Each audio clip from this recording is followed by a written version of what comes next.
বিগত প্রায় 10-12 দিন ধরে সেন্ট মার্টিনে কোনো খাবার ঢুকে না। খুবই হাহাকার অবস্থা সেন্ট মার্টিনের।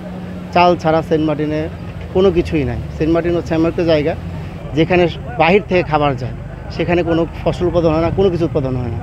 তো ওইখানে হাজার হাজার মানুষ খুব কষ্টে আছে, শুধুমাত্র তারা ভাত কোনো মতে খাইতেছে। তাদের যে খাবার জন্য কোনো সবজি নাই, শাক তো এখানে উৎপাদন হয় না, কোনো কিছুই যাচ্ছে না। তো প্রশাসন যদি কোনো পদক্ষেপ না নেয়, এরা খাবার আরও কষ্ট পাবে। এখানে অনেক বাচ্চা আছে, এই বাচ্চাগুলো ঠিকমতো খাইতে পারতেছে। তো প্রশাসন যদি কোনো পদক্ষেপ নেয় দ্রুত, তাহলে হচ্ছে দ্রুত সমাধান করা সম্ভব আর কি, মানুষগুলোর কষ্টগুলো লাঘব হয়। নির্মাণ কাজে নিয়োজিত বিজিবির ইঞ্জিনিয়ার।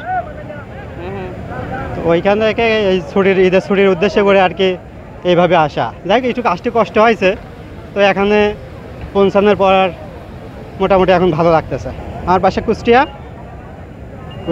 কুমারখালী থানা। কোনো সমস্যা হয়নি? না, এখন আর সমস্যা হয়নি তেমন।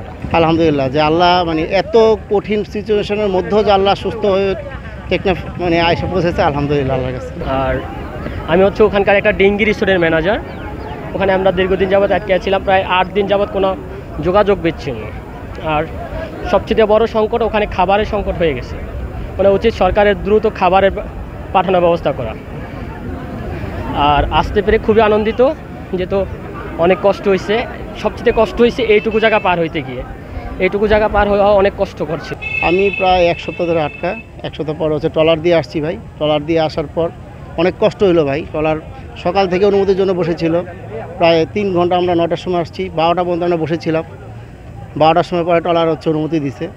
দেওয়ার পর আমরা যখন আসছি, সেই যে এখানে তো প্রায় 1-1.5 ঘন্টা, আপনার নিজেই মনে দেখছে, এখানে 1.5 ঘন্টা 2 ঘন্টার মতো আমরা ট্রলারের মধ্যে খালি চরকির মধ্যে ঘুরছি। কারণ এই ট্রলারটা এখানে পর্যন্ত আসতে পারবে না, কারণ এখানে কোনো ঘাট নেই।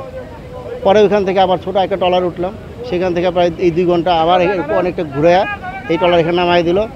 তাও মোটামুটি কোমর পানির মধ্যে নামাই দিল। আমরা কোমর পানির মধ্যে নাইমা এই যে হাইটে আসলাম। মোটামুটি ভাই এখন 500-700-1000 টাকা তো খরচ হয়েই যাচ্ছে, যেহেতু বিকল্প ব্যবস্থা নাই এবং মানুষ হচ্ছে যখন সুযোগ পায় সে সব ব্যবস্থা করে। ওয়ালটন ফ্রিজ কিনে অনেকের মতো আপনিও হয়ে যেতে পারেন মিলেনিয়াল।